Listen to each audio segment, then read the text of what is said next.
Hello world, I am Attila. Today I will talk about Digital Minimalism book, and this was a book about how to focus on your work in this distracting world and how new technologies seem to be draining meaning and satisfaction from our time spent outside of work. And the problem is that all the apps want to get our attention all the time. Each individual app, they just require a little bit of attention, but then you combine all the apps on your phone and they all want attention, and it's quite a mess sometimes.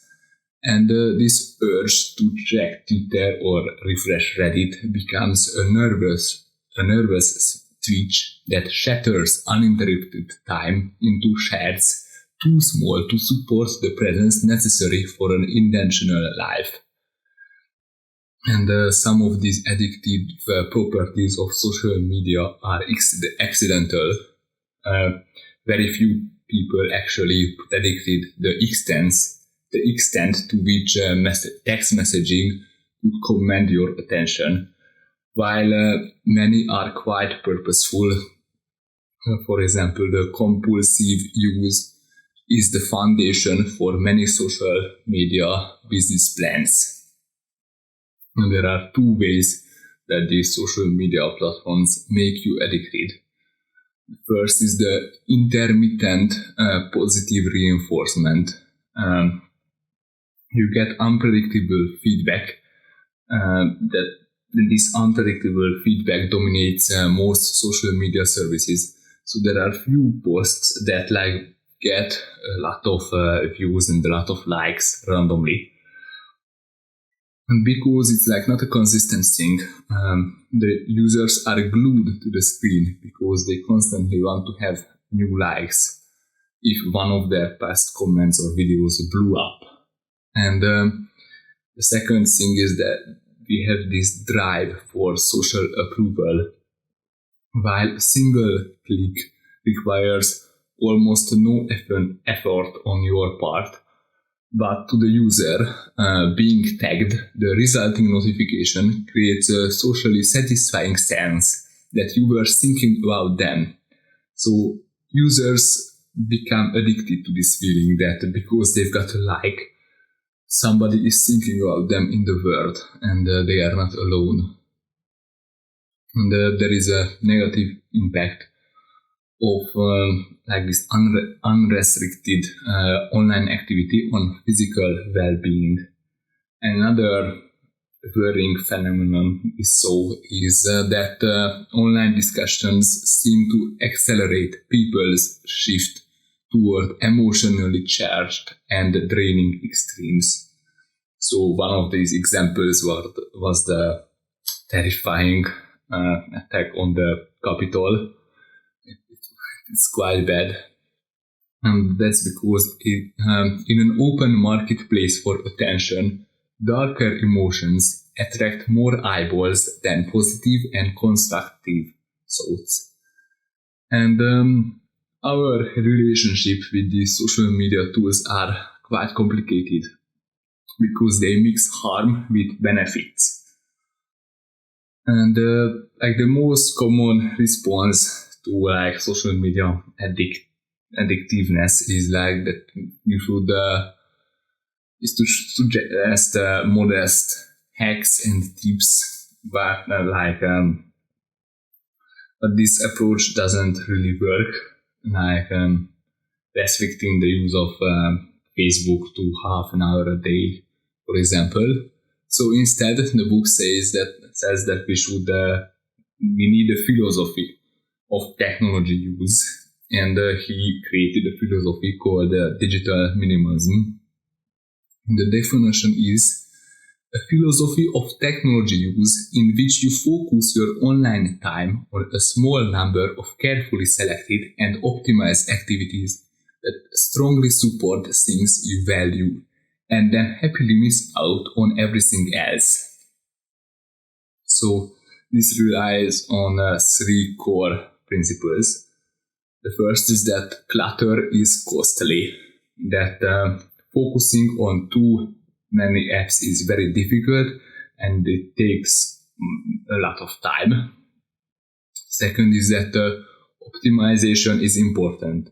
So you shouldn't focus on a lot of apps, and it's necessary to think about how you will use those few apps that you actually need. So you even need to optimize the few apps that you actually need to use.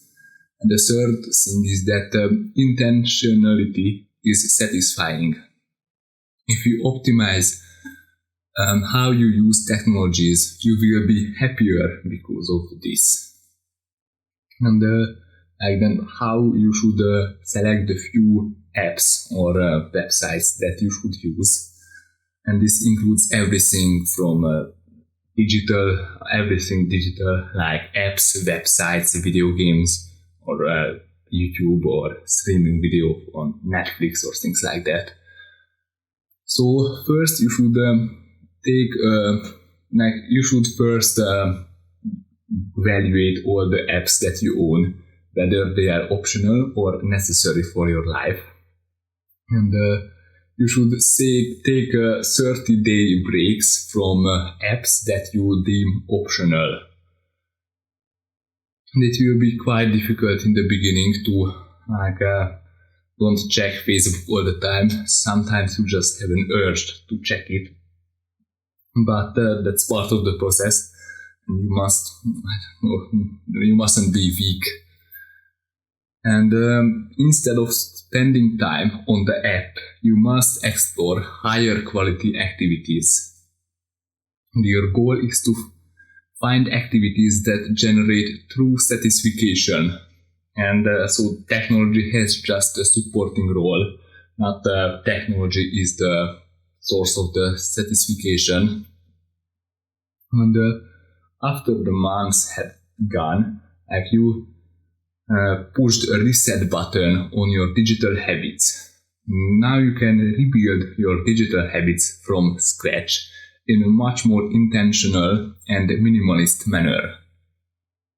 Sometimes you can decide that you don't need an app or technology at all, so you just delete it. Or you create very specific instructions and limits. So you say that I will only use Facebook for 10 minutes every day before I go to bed in a very specific time, in a very specific place. Because if I only use 10 minutes of Facebook while I'm with my friends, that's not very good. And then it talked about that, yes, and you should write these processes and instructions down somewhere and put it on your wall so you are constantly reminded about it. And the next thing that he talked about is the things that are also important. So for example, he said that solitude is very important.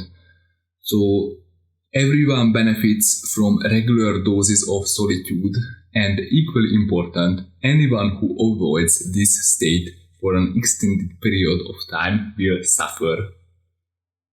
And he said that he sees this as a problem, that now it is possible to completely banish solitude from your life with technology.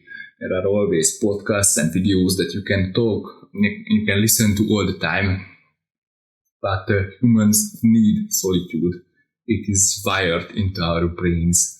And we used to have a lot of solitude, like when we were out in the fields working. Yes, and we are not made for this. We need times when we are not influenced by anyone. And then he said a couple of useful practices to achieve solitude. So, for example, you should leave your phone at home a couple of times so you don't get entirely dependent on it. You should also take long walks, because with the long walks you can really think through things. And the third technique is that you should write letters to yourself. If you are before an important decision, if you write a letter about it, it helps you to structure your thoughts. And while you write, you will have time to think about it. And then it said that real world connections are much more meaningful. They are much richer connections than online ones. So he said that the small boosts, small confidence boosts that you get when you like your friend's page or your friend's post, it's not replacing the real world time with that same friend. So that you should, he said a couple of useful practices, like you shouldn't use social media as a tool for low quality relationships. So instead of liking your friend's post or commenting on them, you should give a phone call to them or meet in the real world, even better. You can also keep your phone in do not disturb mode by default. And with this, you make text messages something you check on a regular schedule, instead of they interrupting your work or that you do. Because it's quite annoying when you do something important or not very important, but you just get a text notification and you want to reply to at the moment, and then you are out of the flow. You can't really continue. And you should also put aside times, set times on set days during which you are always available for conversations. This overcomes the concern that your friends might have that these unsolicited